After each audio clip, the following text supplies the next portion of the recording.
بھائی جس انداز میں قاری صاحب قبلہ نے پڑھا، اتفاق کی بات ہے، یہ قاری صاحب قبلہ ہمارے انتہائی قابل تکریم، قابل تعظیم معزز مہمان ہیں، کوئٹہ سے تشریف لائے اور فن تجوید کے برے صغیر کے عظیم استاذ القراء، پاکستان کی خوشبختی اور پاکستان میں بالخصوص لاہور کی خوشبختی، اور وہ فن تجوید پہ پوری دسترس رکھنے والی شخصیت جن کی عظمت کے غیر تائید کریں اور تکلفن نہیں بلکہ ریڈیو پاکستان پہ مجھے یاد ہے میں نے 5 سال پہلے سنا کہ ایک دوست جو دیگر کسی مکتب فکر سے ہیں وہ کہہ رہے تھے کہ قرآن پڑھنے کا اور فن تجوید یہ ہماری ملکیت تھی، اس پہ ہمارا عبور اور ہمارا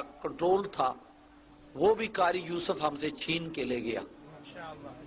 تو اب یہ جس انداز میں قاری صاحب نے پڑھا، آپ کے ذہنوں میں ابہام کچھ غلط فہمی ہوگی کہ کس انداز میں پڑھا، اس کی وضاحت چند لفظوں میں، اور اس کے بعد قاری صاحب پھر انشاءاللہ اختتام پہ بھی پڑھیں گے۔ اگر انہوں نے جانے کے لیے کہا تو یہ پٹھان ہے، ہم پنجابی ہیں، دیکھیں گے یہ کیسے نکل کے جائیں گے، تو ان سے دوبارہ سنیں گے۔ لیکن اس سے پہلے آپ ایک دفعہ قبلہ استاذ القراء میرے برادر مکرم و مخدوم حضرت قبلہ قاری محمد یوسف صاحب اس انداز کی وضاحت فرماتے ہیں کہ قبلہ قاری صاحب نے کس انداز میں پڑھا، اور یہ ملک میں کتنی اور کتنی دیر بعد اس قسم کی شخصیات اور اس طرح کے پڑھنے والے لوگ پیدا ہوتے ہیں۔ اس کی منظر کشی علامہ اقبال سے بھی پہلے ایک مرد کلندر نے کی کہ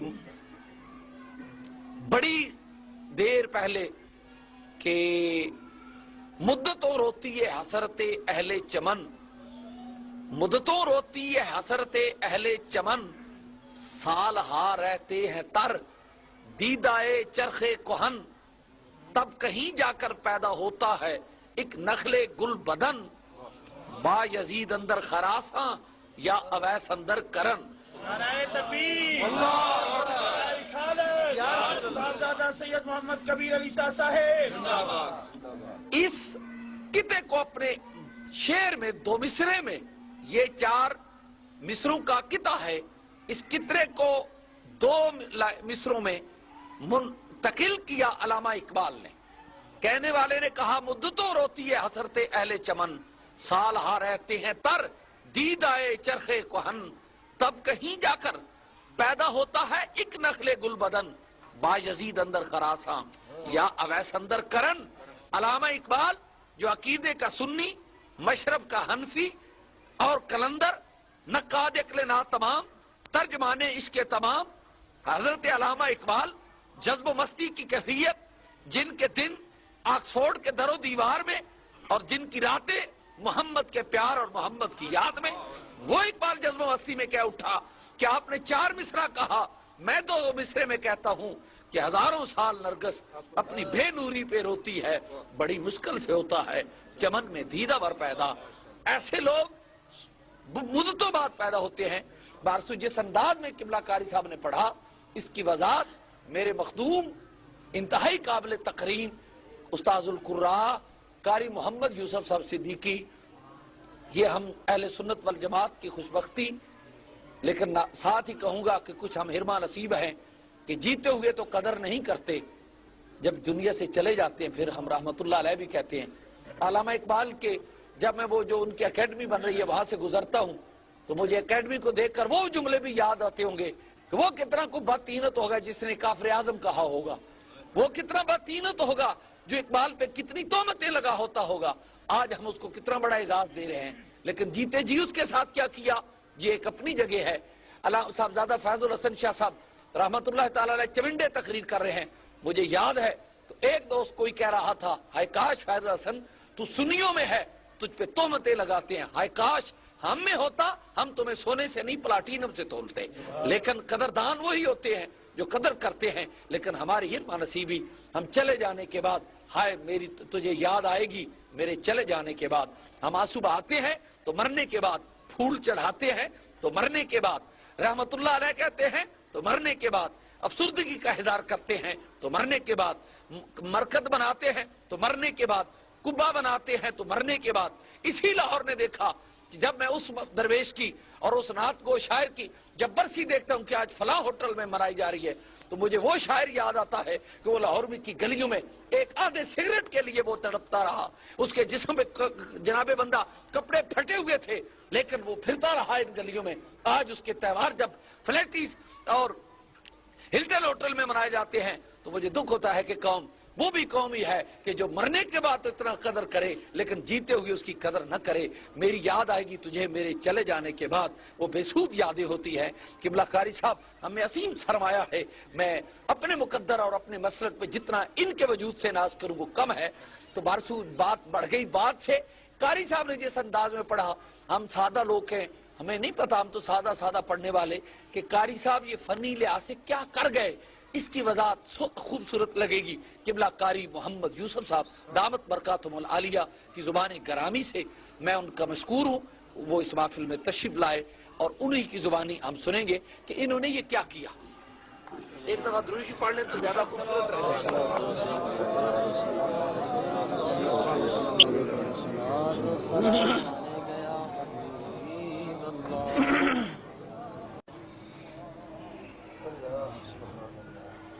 قبلہ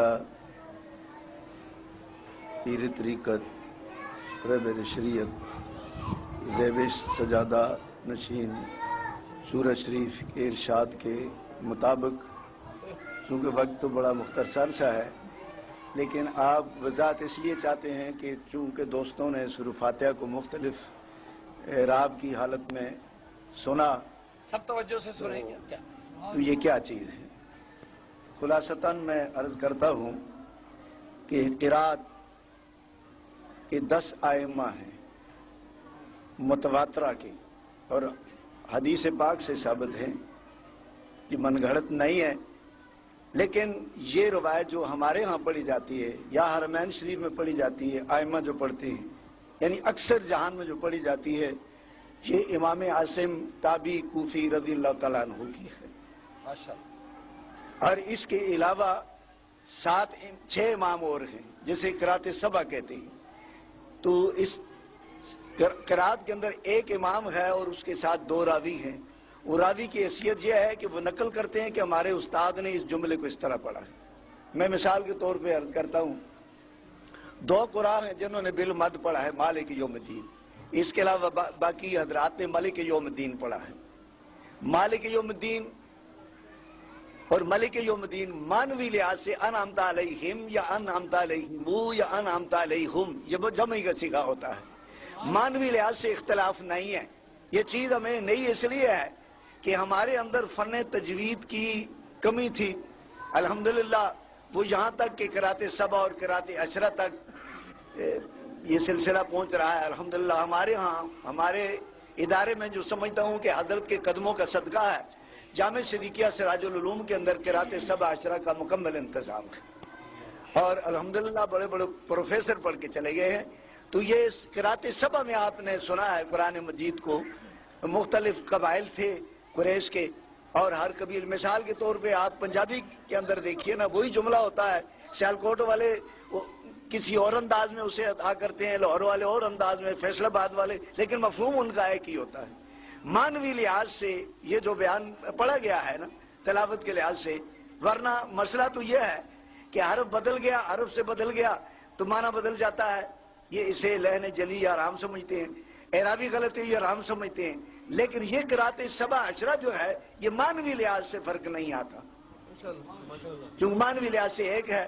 اس لحاظ سے اور اکثریت جو جہان میں پڑھی جاتی ہے تو امام حفص، امام عاصم کی جسے روایت حفص کہتے ہیں، یعنی امام حفص جو ہیں یہ راوی ہیں بحیثیت راوی کے امام عاصم تابعی کے، اور امام عاصم کی قرات سارے جہان میں اکثر پڑھی جاتی ہے.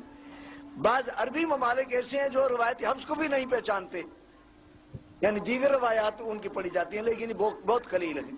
مثلا شام کی سرزمین کے اندر، مصر کے اندر تو خیر مرکز ہے. میں یہ کہا کرتا ہوں کہ قرآن مجید کا نزول حرمین شریفین میں ہوا اور پڑھا مصر میں پڑھا گیا اور سمجھا گیا تو اعلیٰ حضرت عظیم البرکت مولانا احمد رضا خان بریلوی رحمۃ اللہ تعالیٰ علیہ.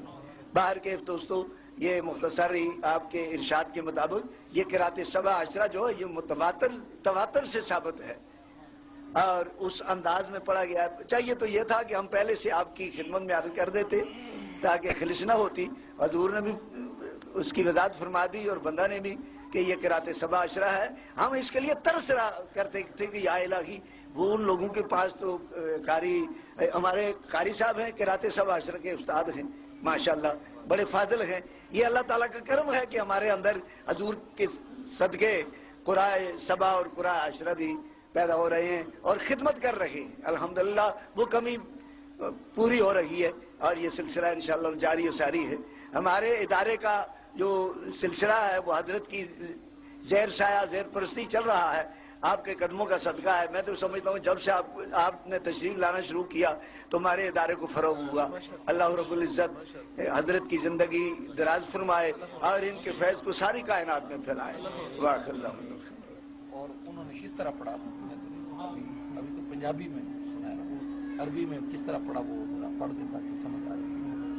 نہیں، میں نے وہ مثال دی ہے کہ جس طرح مثلا مالک یوم الدین ہم تو پڑھتے ہیں نا، مالک یوم الدین بالمد پڑھتے ہیں، صرف 2 قرآن پڑھا ہے مالک یوم الدین، باقی قرآن ملک یوم الدین پڑھا ہے، یعنی میم کو بغیر مد کے پڑھا ہے۔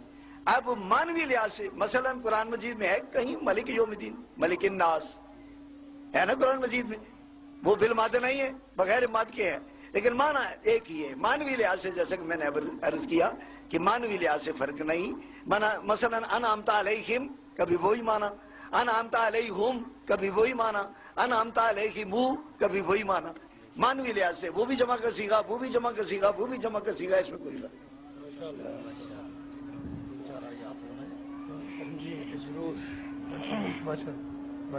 بچے نوجوان مستفید ہو جاتے، دعا یاد برکت لی پڑھ چھوڑو۔ الصلاۃ والسلام علیکم۔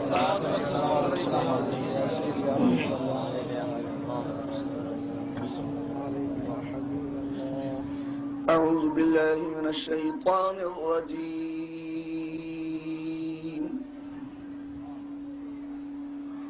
بسم اللہ الرحمن الرحیم،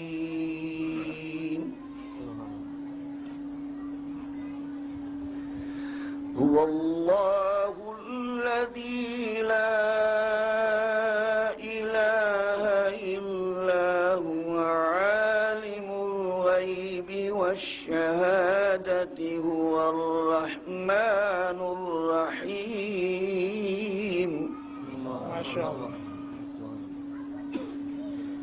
هو اللہ الذی لا الہ الا هو الملك القدوس السلام المؤمن المهيمن العزيز الجبار المتكبر،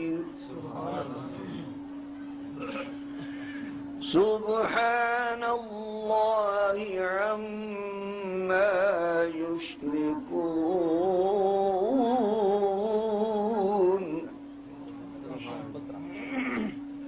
هو اللہ الخالق البارئ المصور له الأسماء الحسنى، يسبح له ما في السماوات والأرض وهو العزيز الحكيم، صدق الله مولانا العظيم وبلغنا رسوله النبي الكريم۔